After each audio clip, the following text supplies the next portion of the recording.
Hello, everybody. This is Dr. Osborne. I got to tell you, I'm super excited about tonight. Really, the purpose of tonight's workshop is not just to share interesting information with you. Really, the objective of tonight is to transform you. And what I mean by that is at the end of this workshop, if you leave here and you say to yourself, oh my gosh, that was really great information, that was really interesting, but you don't change anything about how you behave, I got to tell you, I failed you, and I promise you I'm not going to let that happen. I want tonight to be transformational. In other words, you're going to change. You're going to change the way that you look at your body. You're going to change the way that your family looks at their bodies and their health. You're going to change your view of healthcare. And that's about revolutionizing you and your families. And if I do my job well here tonight, which I plan to do, I'm going to mobilize you. In other words, you're going to march and you're going to want to tell the world. You're going to want to tell the story. You're going to want to talk to people.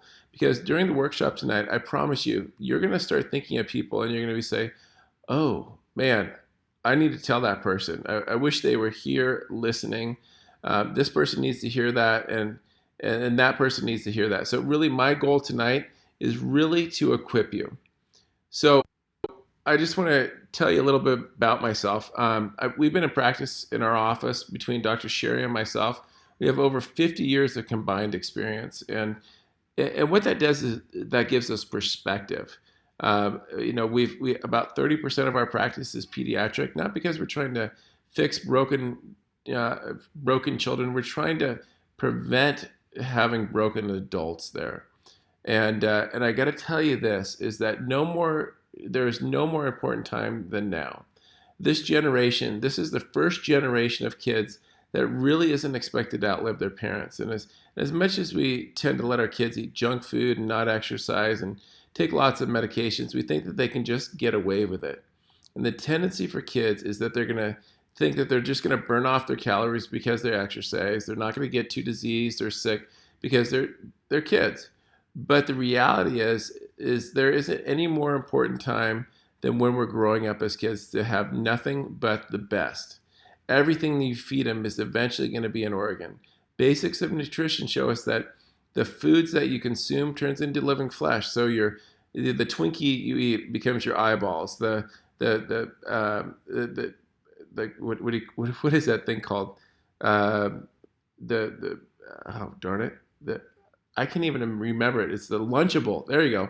The Lunchable that you eat becomes your brain, and you give your kids French fries, and it becomes their heart or their liver or their kidneys. And so that basically what happens is everything that you develop throughout your youth is many times made up of Fruit Loops and Fruity Pebbles, candy and Wonder Bread and mac and cheese and McDonald's. And we say they're going to be fine, but they're not. See, I see this every day in my office when kids walk in with health problems that began 40 or 50 years ago. And this is really a developmental issue when chronic degenerative diseases take grip in adulthood. Yet things like cancer and heart disease and diabetes and Alzheimer's, they were just the result of what they ate or didn't eat or maintained throughout their entire lifetime. This right here is my family. And my family is the most important people to me.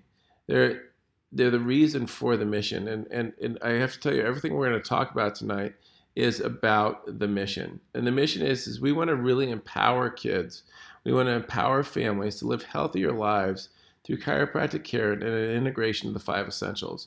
And I really want to share with you some of the things that's on my heart. And the mission is my heart. We just want to see changes in our kids and our communities. We want to see a generation of kids that change and are empowered to know that they're made incredible and that their bodies have no limitations. And that there's no limitation in their life if they put the energy into it. We want kids to know that there's consequences for everything that we do, and health is something that we have to work for.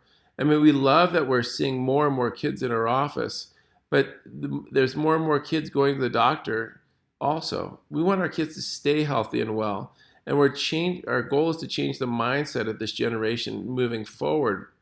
So where are your kids right now? So the first thing that I want you to know is that our job is that we don't have to make your children healthy. Their divine right is that they're healthy. From the day that they were born to be healthy. And the first thing I want you to understand is that they are extraordinary. You are extraordinary. And I think we've lost touch with that. I think we've lost touch with the magnificence and the intelligence of the human body. I mean, there's an incredible intelligence that took you from 2 cells to 270 cells. 72 trillion cells in 270 days. And I have to tell you, that is pretty awesome. So if you agree with me, just hit the like button, because I got to tell you that you are a miracle. And there's an intelligence that runs every cell of your body, every tissue of your body, every organ of your body. And it's what's kept you breathing without ever having to think about one breath or even one drop of blood pumping through your bloodstream all day. And that happens throughout your entire life. It's digesting the lunch that they had today. It's digesting the lunch that you had today.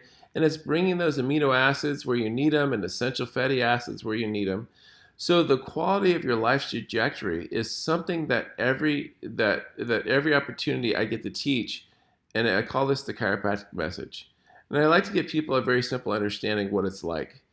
I got to tell you, so if you can imagine, there's this graph, and on one side it says health, and on the other side it says length of life.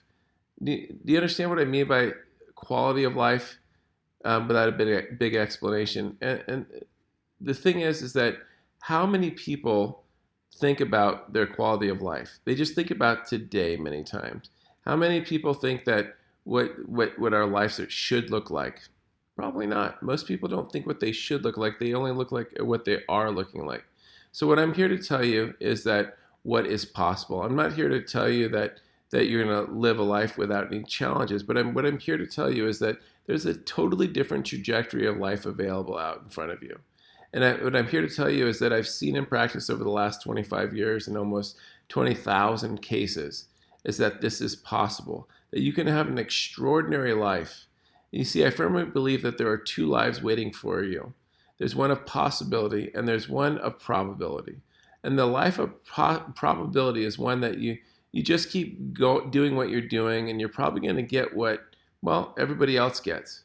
I mean, and there's a life of possibility that says this: if you understand and learn and recognize that there are strategies, that there are choices that you can make that will better your outcomes, then those things will predict a better outcome, and you will employ those things over time. And so you can expect a better quality of life and a better outcome.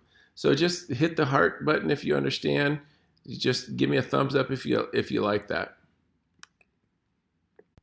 So the reason why we're doing this class tonight is for one reason. It's because what the experts say.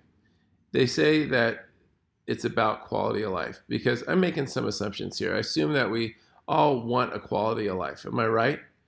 We all want this. So if you take the greatest minds on the planet and the greatest journals and the greatest researchers, what do they say play into determining what the quality of life is like? What is it? That's what we're really going to discuss tonight. And why is it so absolutely critical that we touch upon that? Is that the information it's about outcomes. It's about where are we going to be, and that our healthcare model is failing. The model is absolutely failing, and we don't have a healthcare crisis in the country. We have a health crisis in our country. And I love what Mike Huckabee said once. And it's been a long time since the presidential elections, but I heard him speaking, and he said, you could never design a system that would successfully support a group of people who are not taking care of themselves. And that's why the current model that we have is failing. And these are the outcomes. It's time for a better way. You see this. So sickness is the opposite of health. This mindset, this paradigm, your viewpoint, your belief system is the greatest predictor of your outcome. So if you walk away from here with anything tonight, I want you to walk away with this one big thought, this one big shift in your belief system, that the belief system is everything, because your belief system organizes your behaviors. And it's all about your behaviors. So there's one dramatic gear shift that I want you to make. And that is this, is that when you have a shift in your belief system, sickness is not the opposite of health. That's the one thing I want you to walk away from. Sickness is not the opposite of health. Sickness is the absence of health. Sickness is not the opposite of health. Sickness is the absence of health. See, here's the thing is that when you understand that sickness is the opposite of health, that this mindset, this paradigm, your viewpoint, your belief system is the greatest predictor of your outcome. So if you walk away from anything, I want you to completely remember this. So when I look at this, where are our kids right now? Well, how do we keep our kids from getting sick? The American Academy of Pediatrics has issued a new guideline saying that our kids need to start taking cholesterol medications. Did you guys know that there's a book called The Statin Dementia? So how many of their grandparents actually have dementia where they don't even remember their grandkids' names? And that's directly related to cholesterol medications. And we're going to start prescribing those to our kids as early as 8 years old. So the problem is and it's happening younger and younger and younger. When they actually did autopsies of 200 children that were involved in fatal accidents, in the autopsy, they opened up the kids' chest and their coronary arteries, and they found that in kids between 2 and 15, almost 10% of them already had cholesterol issues and plaquing in their arteries. That's crazy. When they looked at the 16 and 20-year-olds, 35% had plaquing in their arteries. And by the early 20s, 70% had plaquing in their arteries. And this was done in the New England Journal of Medicine. And so it's not about them being overweight. They didn't have any problems. They can eat fried chicken fingers and macaroni and cheese for every meal. But this is a big deal because we're seeing damage when the kids are young.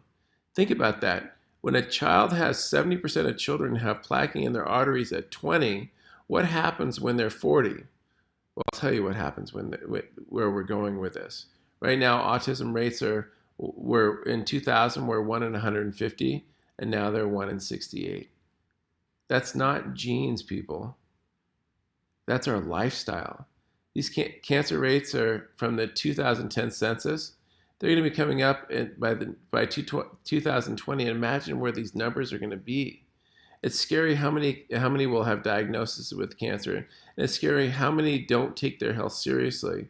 Right now, 2 in 5 people are going to be diagnosed with cancer, and 14 million people right now are living with cancer. Imagine what it's going to be like by 2040. So think about this. Between 2010 and 2020, we expect the number of new cancer cases in the United States to go up about 24%. More than 1 million cases a year, and about 21% in women. That means about 900,000 cases of cancer a year. That's going to actually eclipse heart disease. And the number of weight-related cancers is expected to go up 30 to 40% by 2020. Guess what? 2020 is next year. Most people think it's not going to be them, it's going to be them, but guess what? It's going to be them, and if they don't think it's going to be them, it will be them when they hit with a serious problem. And guess what? People will do things at that point that they can survive. They're going to be scrambling for hope. They're going to be scrambling for answers. And I think the thing is that we have to realize that 75% of cancers are due to one thing, and that's environmental problems. And so I really want to push the point tonight that we never want to get to the point that we have to do something because we're in crisis. We want to be able to do things proactively to prevent going into crisis. So here's the big key. Healthy adults, they're just healthy kids. If you have a healthy child, then we're going to have healthy adults. And it's important that we set the tone as grandparents and parents and soon-to-be parents that unhealthy adults are equal to unhealthy children. So where are your kids going to be if they're unhealthy now? They're going to be unhealthy adults in the future. And I think the interesting thing is that children are great imitators. The habits of their parents are often duplicated by their children. I mean, we don't even know why we do some things, but for adults, it's hard to imagine how we got to where we are. So what we have to realize is that we have to change what we do as adults to be able to change our children. So if you have an unhealthy, overweight, high blood pressure, digestive problem, allergy, diabetes adult, then your children are set up to experience the same, if not worse. Yeah, and what I think the big thing is I got to foreshadow what our future is going to look like for our grandkids. if we don't change, how different is their lives going to look? I want a different world for our children. I want a different world for our children to grow up. But the problem is the world that they're growing up in now is more toxic, more nutrient deficient, more interventions from birth, more time indoors, more technology. And we have to work harder to support their bodies. We have to do more than what we did growing up, more than what our parents did growing up. And if we want our children to have a better start than what we had, it's going to be uncomfortable for you to change initially. But the pain of change is only temporary. So foreshadowing what our future looks like for you and your family if you don't change things, well, you're going to be able to, where are you going to be when they get married? Will you be around to see your grandkids? Will you be around to play with your grandkids even? So let's talk about genetics. And a lot of times we put so much emphasis on our genes. I think the big thing is that we have to take 100% responsibility for our life. Your genes are not your destiny or your future or your family's destiny. In fact, one of the studies I read said that 70 to 90% of disease is lifestyle and environmental. And that's powerful because we can change our genes and we can change the genes of our children. In fact, one of the genes will turn on or off by the lifestyles we live. See, in the 90s, researchers began to find harmful chemicals, stress, and nutrition that they found that they can permanently alter the genes which are turned on or expressed. These epigenetic changes are passed down, and they can cause disease in the future and in future generations. So if you're thinking about having children by making it, the most important thing is to make changes right now. You're going to have to change your family tree. See, what you're exposed to now and the choices that you're making now will actually affect your family tree and your future kids and your future grandkids. And guess what? Even your future great grandkids, because those children will be affected by the decisions that you make and the things that you're exposing your body to right now. Dr. Dean Ornish. He actually found that our lifestyle can turn on or off more than 500 genes just by making changes in the foods that we eat. So what that means is that we can't blame our genes. We have to take responsibility for our health and the health of our family and our family's lifestyle. So if you were told that you had genes for diabetes and you sit behind a desk and you eat mashed potatoes and you eat donuts, guess what? You're absolutely going to turn your genes on. If you know that you have it, then you need to move your body. You need to change your nutrition. You need to turn off the expression of the gene for yourself and your future generations. We want you to build a family tree of health. When your kids have kids, we want them to be stronger also. So let me kind of cover some of the newest studies that are coming out here. What we found is that how healthy you are right now is not based just on the decisions that you make. It's actually based on the decisions that your grandparents made. It's called epigenetics. See, here's the thing. Evolution is a long-term adaptive process. It can take 60 to 100,000 years to make decisions there. Your nervous system responds to those environments, and it'll actually turn on or turn off the genes. So all the aspects of our early lives, they stay with us for the rest of our lives. And what they do is they set the time control mechanisms of our body and processes such as appetite and our predisposition to laying down fat or our ability to actually effectively exercise. And these are set early on, and they're affected by our mother's diet, their physical composition, and even the aspects of our father's lifestyle. What that means is, dads, you're responsible too. And so the new focus on adolescent health and behavior is not only to help our young children, but it's to help them become parents so that they'll help the next generation there. So the strategy for right now is to make the changes now and to be able to change our nervous system. See, Hans Selye, the father of modern stress research, he found that it changed the lens of how we see health, that when our nervous system's under stress, it's going to change how we perceive our environment. And our environment is how we change our genes. And it literally changes our ancestral response there. So where does this start?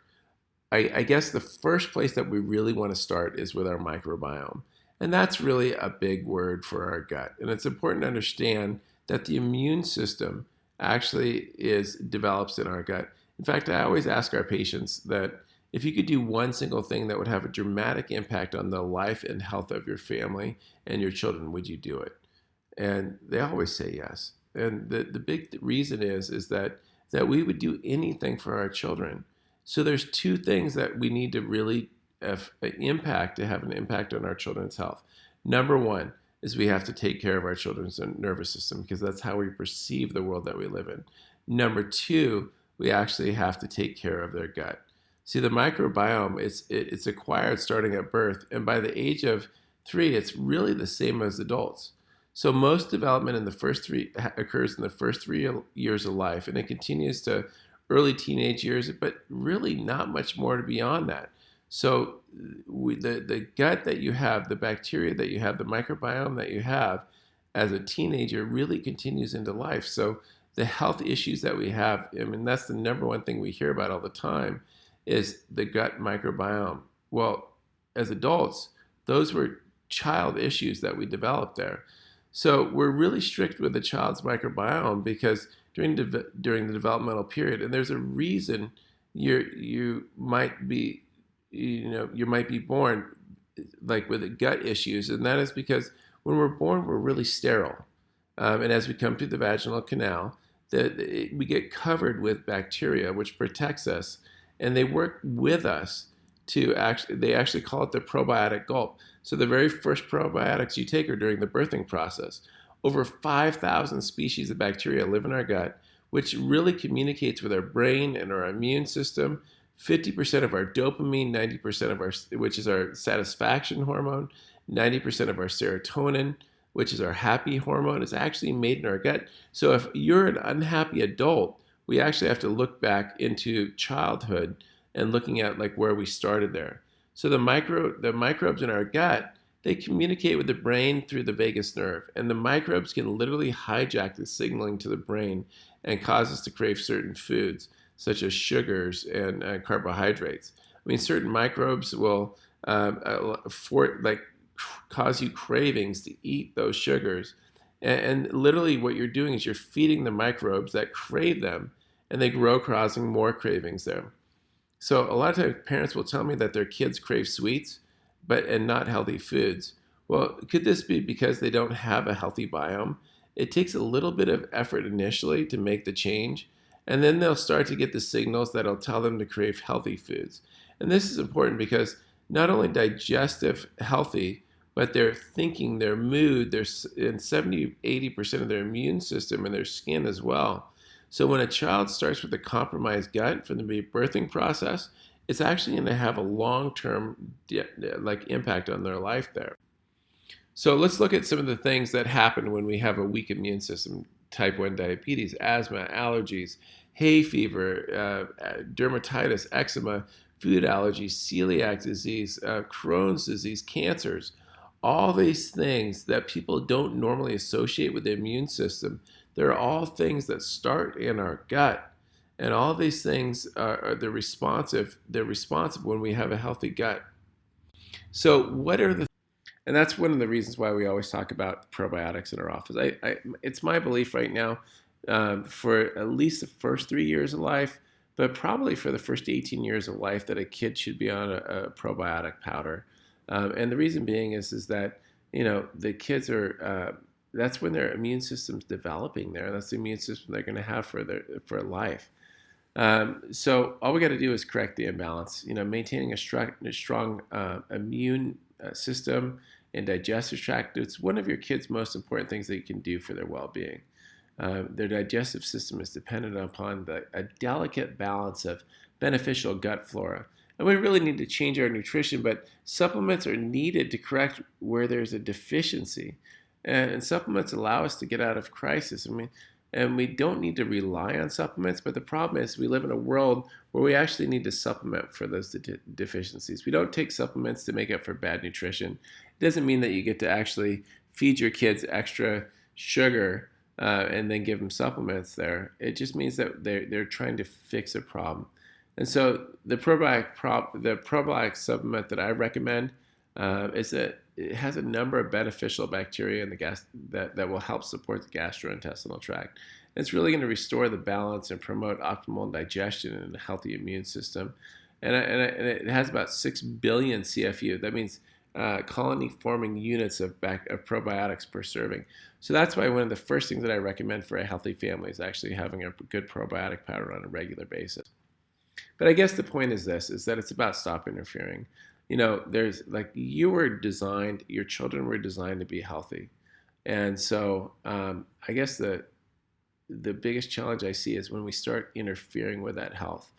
So the first thing that the number one question I run into is, parents come in, they're like, oh, my child has a fever. So the thing is, you got to understand what a fever is. What's it doing? Is it doing the right thing? So either your body's intelligent or it's dumb. I mean, your whole life you've been told a fever is bad, and in fact, we really have fever phobia, and I want to help you take the fear out of it. The American Academy of Pediatrics released a clinical report in 2011 to educate parents on fevers and address fever phobia. I mean, sometimes a parent thinks that a child has a high fever because it's 101 or 102 degrees. Look, that's not high. Certain viruses and bacteria the body needs to get to a certain temperature to actually kill them. So if we actually lower the fever prematurely, the body will never be able to actually fight that bacteria or that virus.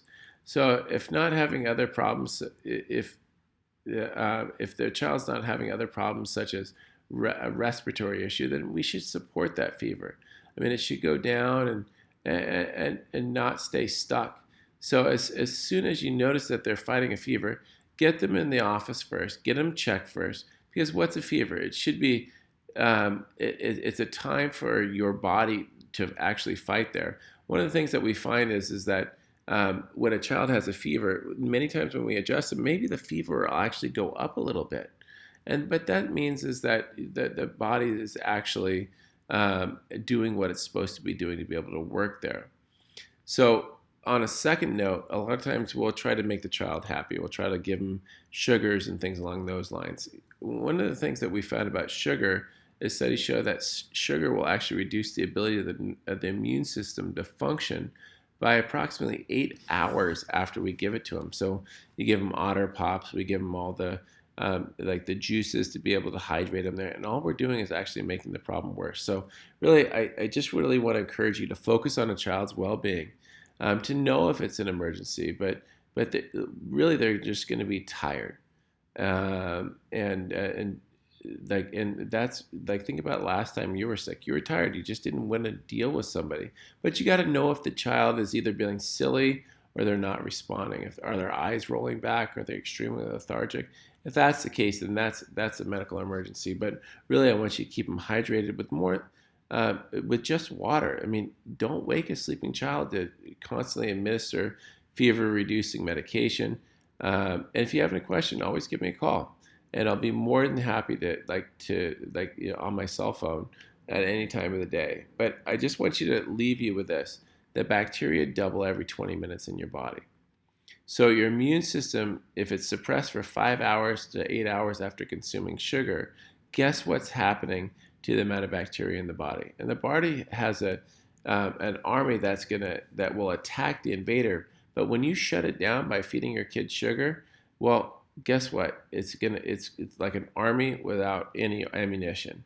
The fever is part of a normal, healthy response. And in a healthy immune response, the fever comes on right away, and it's usually gone in a day. I mean, that's normal. That's what's supposed to happen. But when we do sugar, when we suppress the immune system with our acetaminophen or Tylenol, the body has to call in additional forces from the outside, and the fever is going to last longer. There was a study done by Loma Linda University, and they found that white blood cells are 40% less effective at killing germs when consuming 100 grams of sugar. Think about that. We don't have to react. We actually, many times, unfortunately, we react, and that causes more of a problem there. So let's stop interfering. So I just wanted to throw this in here, and just for you to understand what the body's normal response would be. So when a child is trying to fight an infection, there's something called leukotaxis, which is an increase in the temperature. And what they find for as the temperature increases, there's an increased speed of white blood cells. There's increased mucus production to wall off the invaders. And the immune system will then be able to kill the invaders and eliminate the dead. The way that it eliminates the dead invaders is through diarrhea and coughing and sneezing. And so our goal at this time is not to try to suppress the symptoms, but to really restore and rebuild the body there. Problem is that what do we most likely do? Many times we're afraid of the fever. The top picture that you see there is something called Stevens-Johnson syndrome, and there's about 13,000 cases a year where when a child actually takes an ibuprofen or acetaminophen, it literally causes third-degree burns. And I actually had a patient in my office that had low back pain. She was 18 years old, and she took ibuprofen. It literally caused third-degree burns all over her whole body. But you don't hear enough about that. So the thing is that we just want to make our kids healthy, but the ibuprofen, the Tylenol is responsible for over 16,000 deaths a year in the United States. I mean, over 78,000 visits to our emergency rooms, and we give 27 billion pills a year.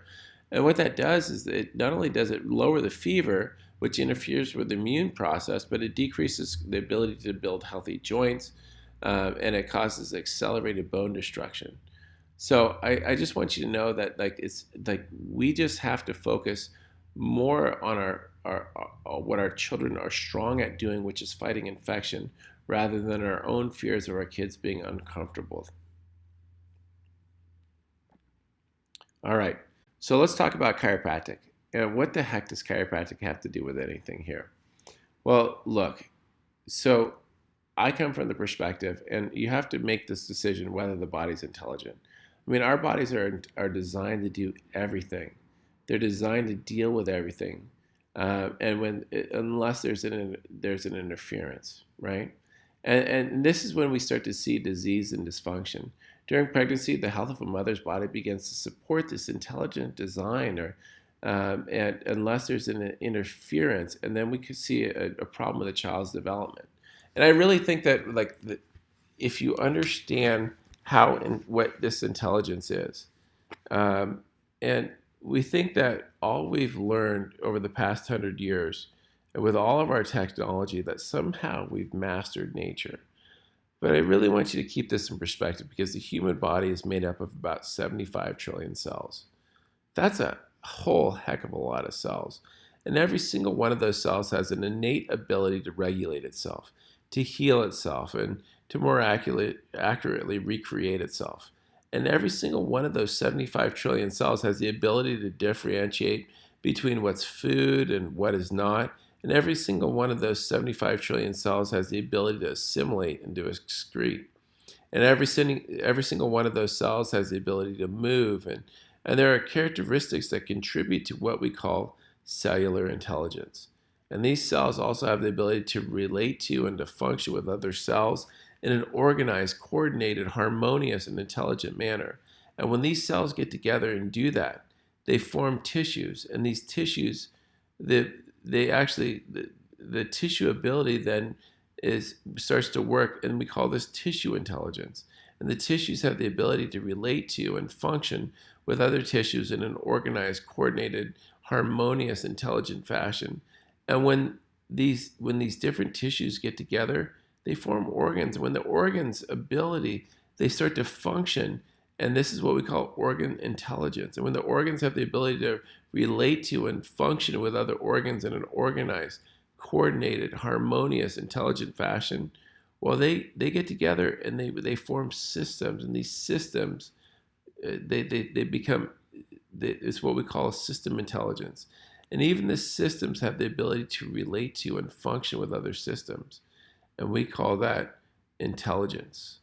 And when these systems come together and do that, that's when we have a healthy body. So the body's ability then to function perfectly is what we call body intelligence. But our chiropractic forefathers and our chiropractic foremothers decided to keep it simple.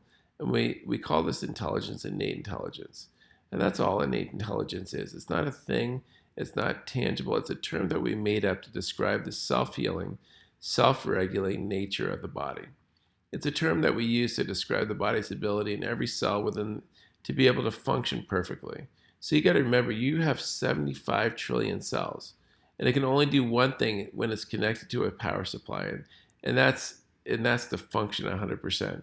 And in the human body, we assume that the source of the energy, the power supply, is in the brain and the spinal cord, because as far as we know, the nervous system is the only system that has either direct or indirect contact with every single tissue, cell, and organ in the entire body, so that it would appear that the innate intelligence in her wisdom uses the nervous system as her vehicle to perform her mission to maintain the material of the body of a living thing in active organization.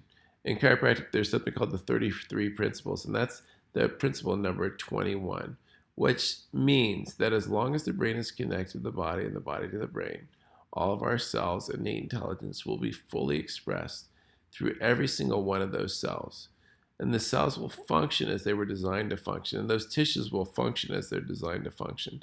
And the organs and the organ systems will function as they're designed to function. The body will function as it's designed to function, and the individual will have at least a chance to fulfill their own personal potential. Problem is that there's something called a subluxation, and the presence of nerve interference to the nervous system will interfere with the communication between the brain and those 75 trillion cells, which means that innate intelligence cannot be fully expressed through all those cells. Those cells can't function as they were designed to function. The tissues can't function as they're designed to function. And the organs won't be able to function as they're designed to function, and the body can't function. That's why it's so important that chiropractic is a core of raising children according to their design. So when does the first subluxation occur? Well, many times people think that a subluxation has to be due to a trauma. A subluxation is a misalignment of a vertebra interfering with the brain, communicating the body, interfering with the innate intelligence, communicating the body. A baby's born with a seemingly non-traumatic birth. Well, how can they still have interference? Well, there's something called uterine constraint, when the mother's pelvis is actually torqued or twisted, and it can actually be responsible for compromising cranial bone formation and craniofacial alterations and things like congenital hip dysplasia. But most common is a problem in the upper cervical region. In fact, there was a study that came out that said 9 out of 10 children actually had had spinal issues from the birthing process there. So as a child's developing, they need the secondary curves, the curves in the neck and in the low back to develop. And at one time it was thought that it started after birth, but now they know that it actually starts in the uterus. So the problems of a mother become the problem of a child. One study showed of over 1,500 babies, they found that 90% had strain in the neck and the cervical areas after birth.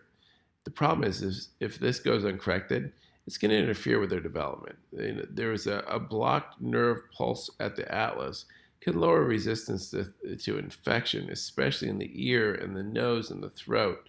Another study found that 80% of children are not in autonomic balance. That means that their nervous system is not balanced.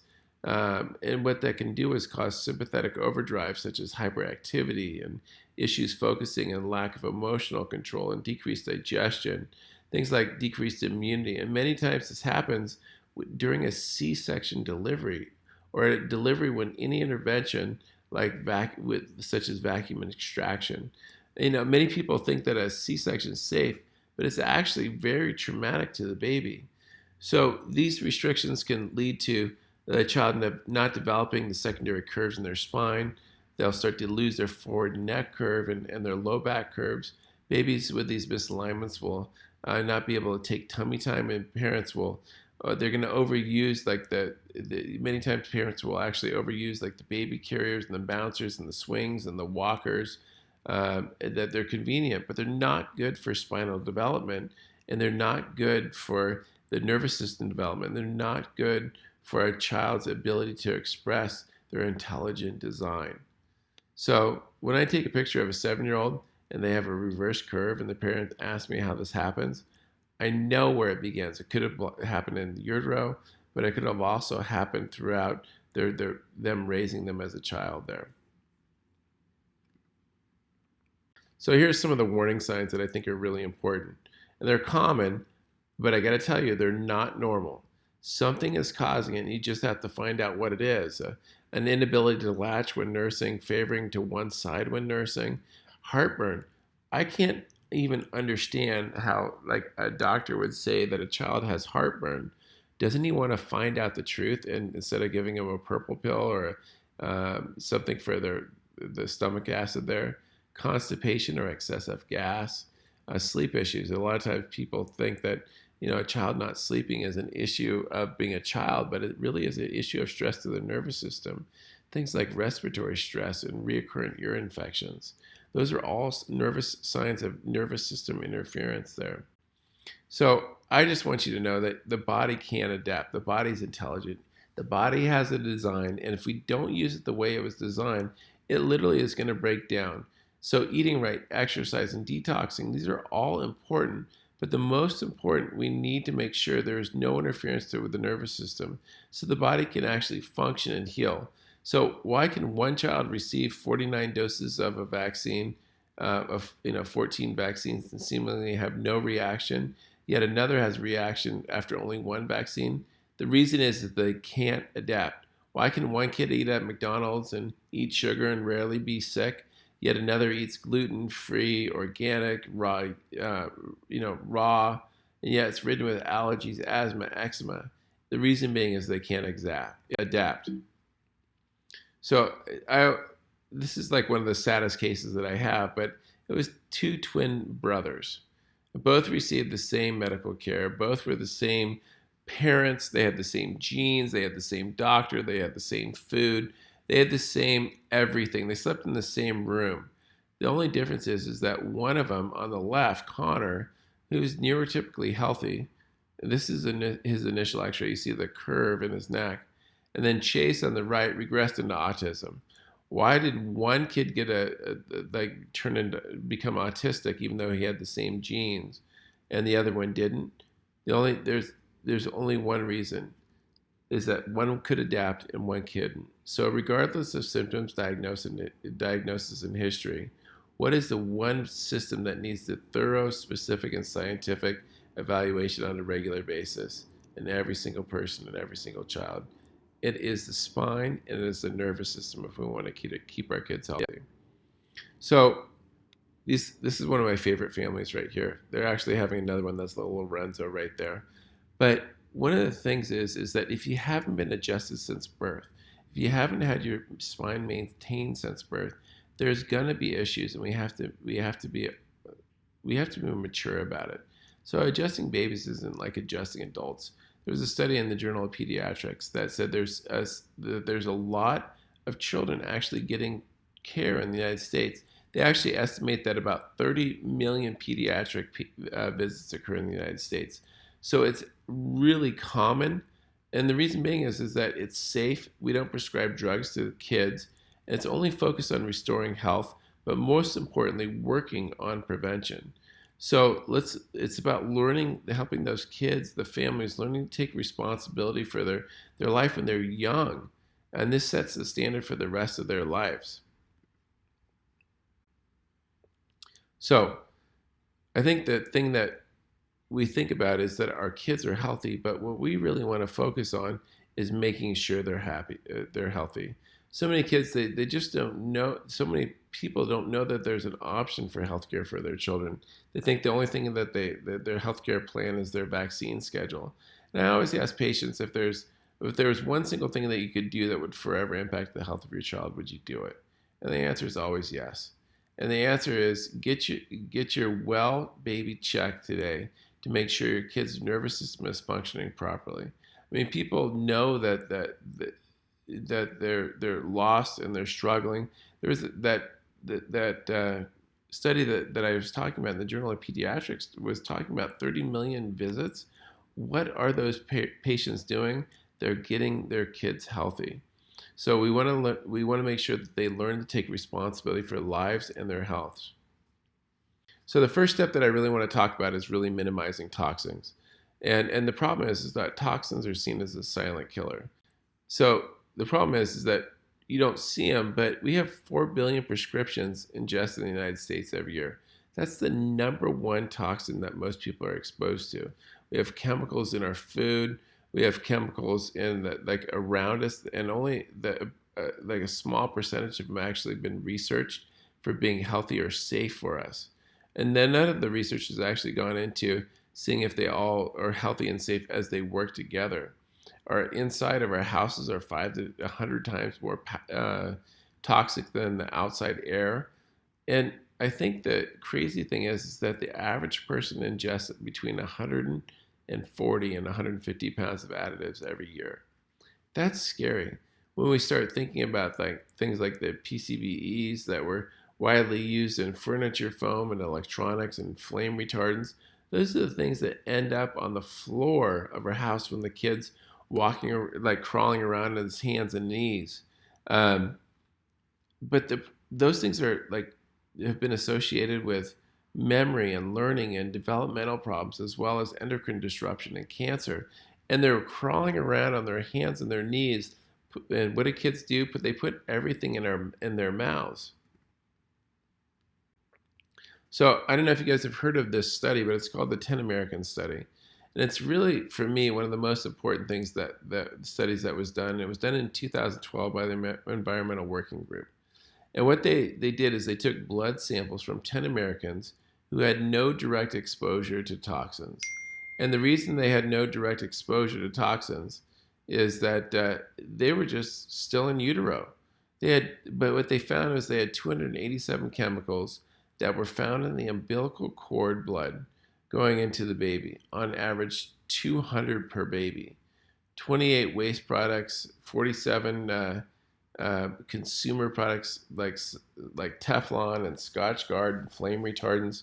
They found that there was 212 industrial chemicals and pesticides, and even some of them were banned over 30 years ago.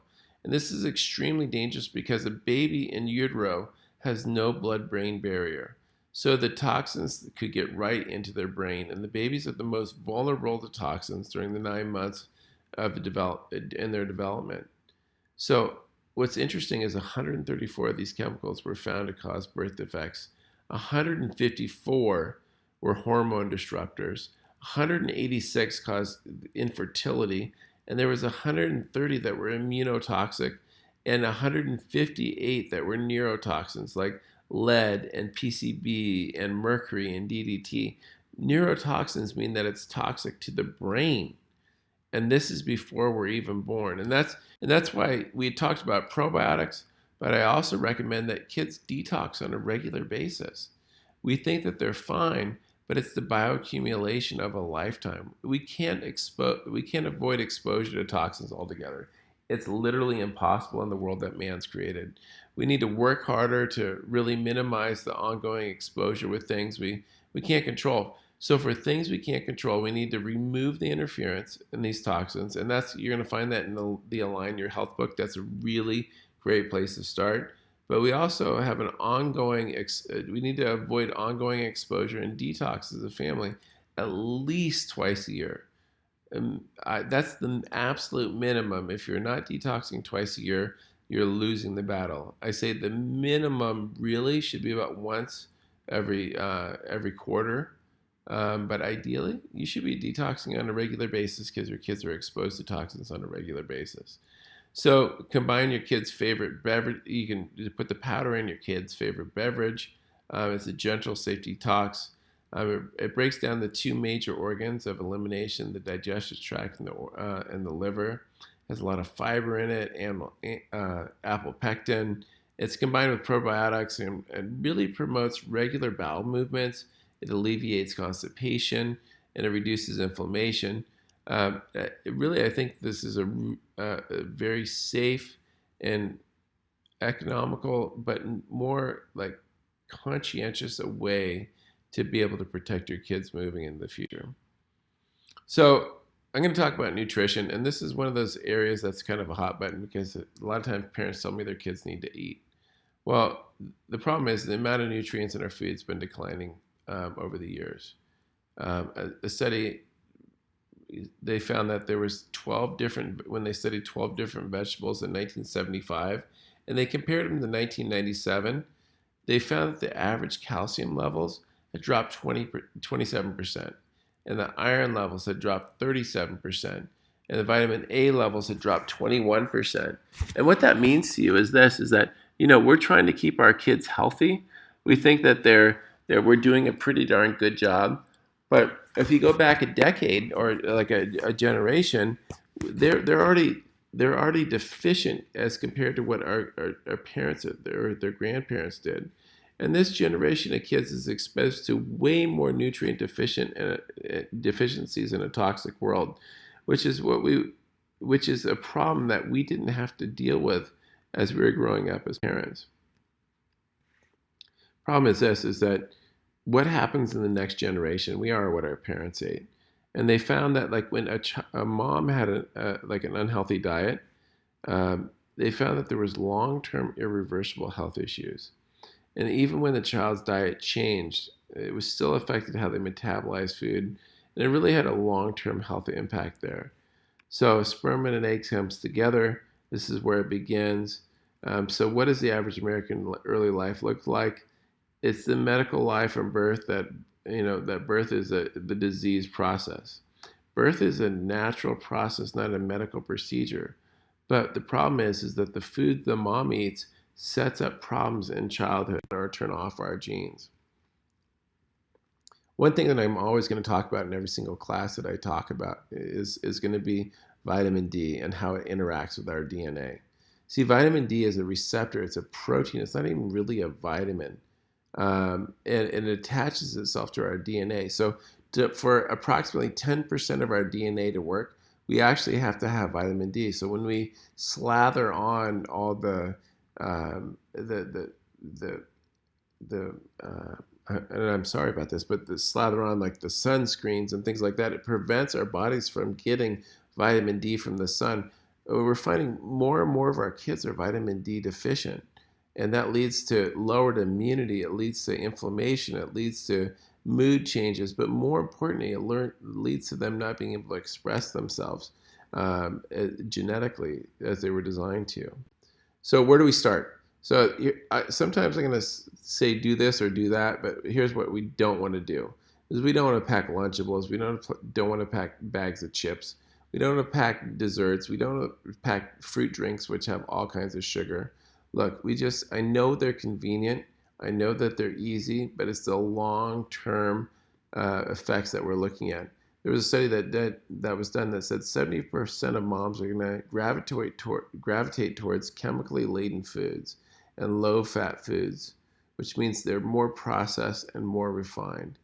Look, I understand. I'm a parent. It's hard. But the problem is that nothing easy is ever worth it.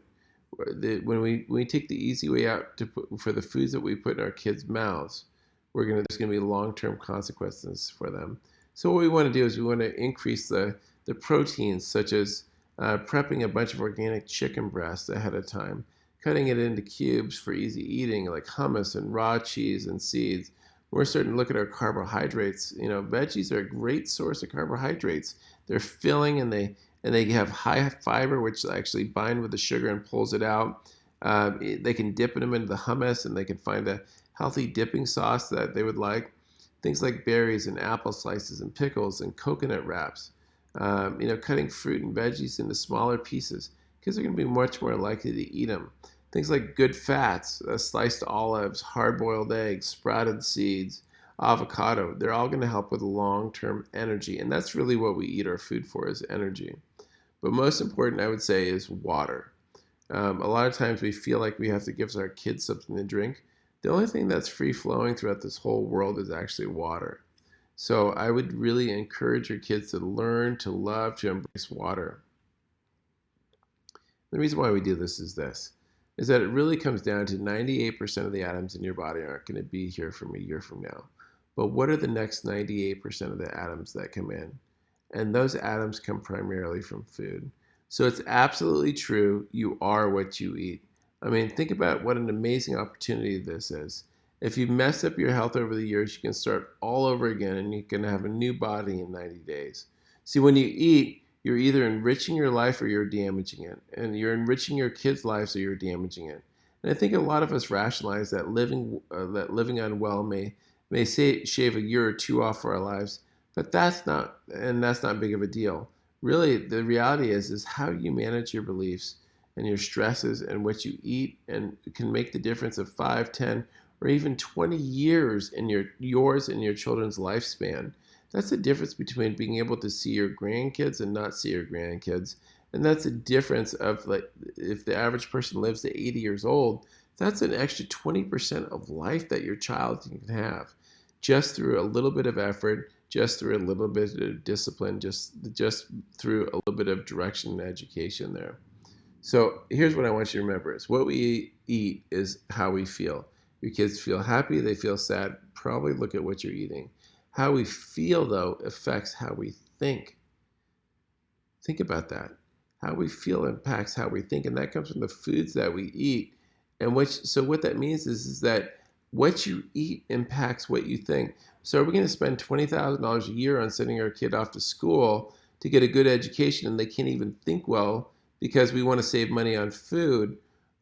Think about, like, if our kids are depressed or they're stressed, it's looking at the foods that they have, the environment they have, which will determine how their bodies are able to function, how they're able to feel, and how they're able to think there. So here's the first step that I want to talk to you about: tips before you shop. Plan and save. And make a meal plan. That's a big key, is making a meal plan and a shopping list. Use the foods that you have, and you'll find deals and store ads. The biggest problem I find is that people say they can't eat healthy because they can't afford it. No, they have put the effort in to be able to find where the deals are. Add more fruits and vegetables to your meal plan. Literally, we want to encourage our kids to fill half their plates with fruits and vegetables. And you can get over five. They need to get between 5 and 9 servings of fruits and vegetables a day. And you can get that for about the cost of a bus ride in some cities. Adding beans and lentils to the meal plan. We want to do this to be able to get actually more energy. You can get that, if they can do that for instead of meat, protein costs a lot less money that way. And I would rather have you do that than actually giving bad quality meat, because you can't undo the impact of bad quality meat. And that means I want you to skip processed foods like frozen pizzas and cookies and sodas. I mean, they always cost more. Healthy food doesn't. Canned foods are sometimes convenient, but when you eat them, there's a lot of things like BPAs, like plastics, and things like xenoestrogens in there. And so what we really want to do is, by eating fresh, we can reduce our chronic exposure to toxic chemicals. So some of the tips at home: cook and freeze large batches. So, like, even in the Align Your Health book, we have recipes there. Make double the recipe and save it. And you can save money by cooking at home and eating out less. Store food properly, and you also throw away less there. So making sure that you're cooking and saving it in glass containers there.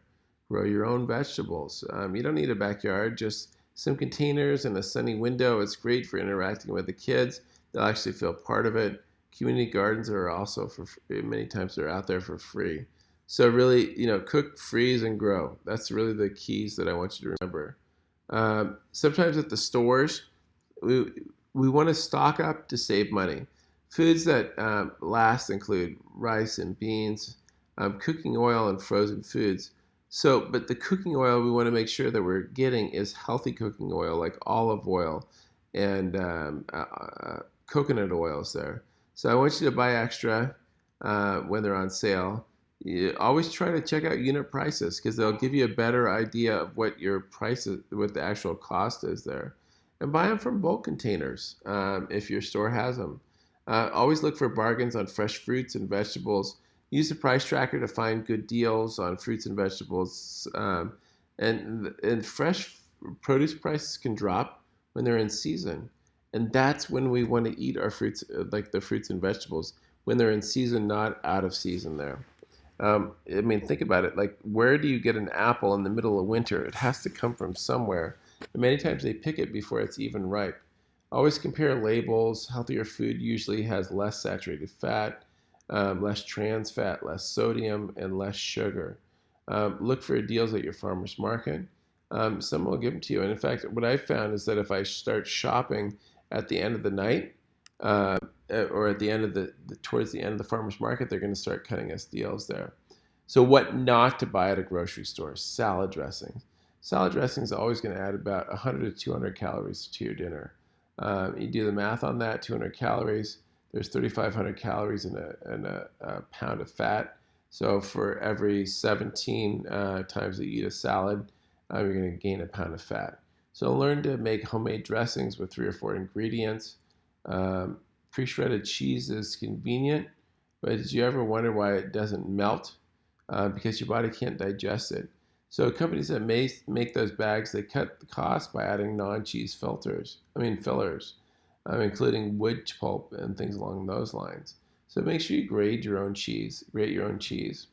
A large amount of processed food dates are artificially short, so that the grocery store, they have to reorder them more often. So putting a new expiration date on expiring meat is what they do before they put plastic wrap on it. So you just have to realize is that you want to get your meats, and this is a big problem that I run into, is we always are looking for good meats, and we want to get meats for our family, but we want to make sure that they change the expiration date just before they put the plastic wrap on it, meaning that the meat's been sitting there for a long time. So it's always grass-fed. We never have any meat that's not grass-fed. So go to the butcher counter and ask them if it's grass-fed. Order your cuts fresh. Don't wait till the plastic wrap's on there. Guac, hummus, salsa. So if you buy manufactured brands, you're likely to get a large amount of chemical additives. And they can also potentially be made with semi-rotten tomatoes and squishy avocados that can get repurposed there. So I think that the big thing that I really suggest is, we talked about probiotics, we talked about detoxing our kids, but really, I really think that every kid should be taking a multivitamin. It's just, if like healthy kids become healthy adults, and you can't. There's 2 sources of problems in it when I see disease: toxicity and deficiency. And so if a kid is toxic, there's no way that they can become sufficient except with supplementation. So the supplementation, because our food is so deficient, we have issues there. So we're going to really focus on detoxing our kids, making them sufficient. Kids can't always get the nutrients that they need from food. And so the multi that we developed at Max Living, it bridges the gap between diet and what the kids get in optimal nutrition.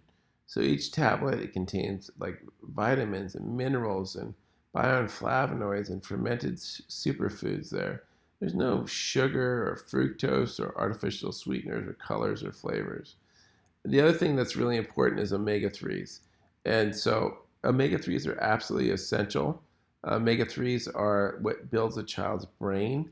And every kid that I've ever met loves the Max Kids Omega-3. It's a strawberry and lemonade flavor. It's a liquid so they can take it down. It has the type of omega-3 that's crucial for brain health, specifically to the areas used for memory and learning and reasoning. One of the things they find is that most kids are deficient in vitamin D3 and omegas, but the omegas are because they have so much processed food in their diet there. Don't forget about mom and dad. Look, just because you supplement your kids doesn't mean you get to forget about yourself. The Women's Multi, this is a powerful nutritional supplement. It supports optimal health for women. It has like vitamin A, D, E, and K, and a full spectrum of B vitamins for stress and minerals, which are deficient in our diet, along with like specialized blends of nutrients designed to support breast, bones, skin, reproductive, and cardiovascular health. The Men's Multi is a full spectrum vitamin specifically formulated to meet the wellness needs of men, and they're very different than that of women. There's powerful antioxidants from turmeric and green tea. There's alpha lipoic acid that supports healthy aging and cardiovascular health. There's saw palmetto for the prostate, and zinc also for the prostate in it. But really, I'm going to just summarize it here, guys. We talked a lot of information. We talked a lot of mindset. But really want to give you some action steps here. And I think the first thing is mindset, knowing that your kids were designed to be healthy, the body was intelligent. And so one of the things that I found in my family is always having a code. And the code is that in our family, is that we don't have excuses. We work hard. We take care of ourselves. We do what we say we're going to do, and we never give up. And really, I think that's the most important thing. We also teach our kids to have a war plan from a young age.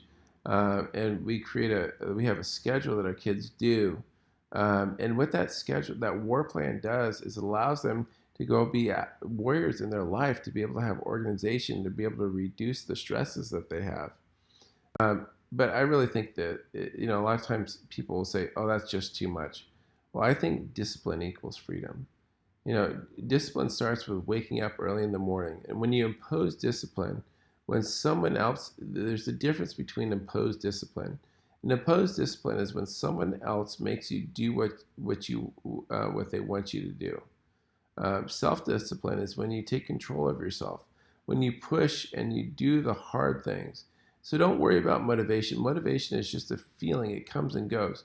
Discipline comes. It keeps you on the warrior path. Financial freedom is from financial discipline. It's saving money, not wasting it. When we talk about our food for fuel, discipline with what you put in your mouth and in your body, because your body's a machine like your car. The food that you eat is the fuel that you have for your body. So the only time to start to make yourself better is now, not tomorrow, not next week. It's not a good plan.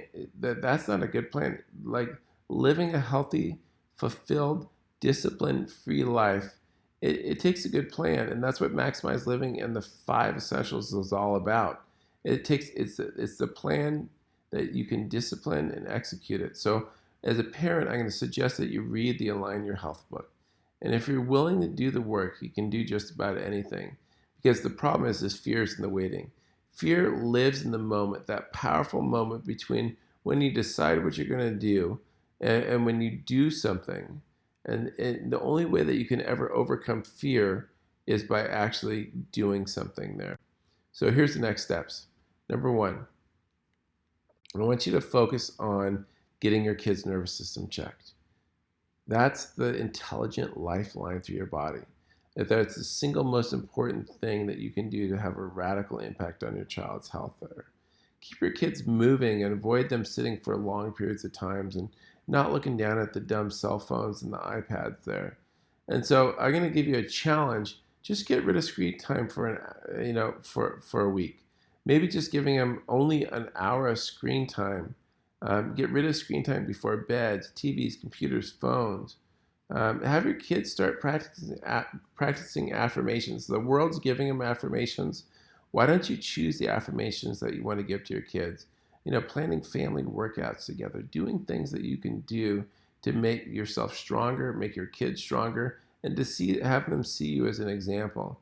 With nutrition, really focusing on minimizing processed foods, reading nutrition labels, teaching them how to do those things, and being aware of sugars, and looking for and reducing toxic ingredients and supplements.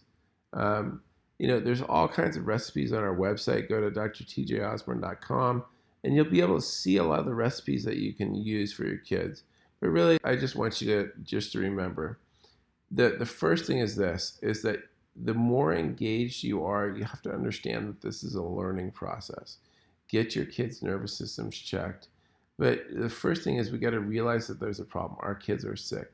We got to commit to change, knowing that we want more for our kids than they currently have or what their potential says. We got to formulate an action plan, a plan of action for them to be healthy. We got to execute that plan, and that's when we see the results. So when you choose to take care of your health, you're taking care of your family's health. you do a disservice to everything and everyone that you're, and that's really our goal, is to reach everyone with a unique message to the world. Everything that you do has a ripple effect that goes from you to the world, and it impacts everyone around you and beyond. So if you believe that you're here on this planet to give your greatest gift to the world, then you're going to then you know that you have a choice to live your life's purpose or not. And it all starts with the inner world of your own body and your own health. Guys, I just want to thank you for spending the time that you did with us tonight. I think there's hopefully we we set in place transformation. We have our next event that's coming up. It's going to be our our core chiropractic workshop. We're going to dive deep into the principles of health and healing. We're going to dive deep into helping you understand how brilliant and powerful your body is. I want you to fully engage in the process. We have our Better Results Faster workshop. We have our recipe night coming up with our chili cook-off. I want to encourage you to bring you and your family to those things. But most important, I just want to thank you so much for the opportunity to be able to share the information that I shared tonight. And I pray as I go to bed tonight that it leads to transformation. Have a blessed evening. Dr. Osborne, if you have any questions, www.drtjosborne.com. My email is doc@drtjosborne.com. Blessings. This is the study that I talked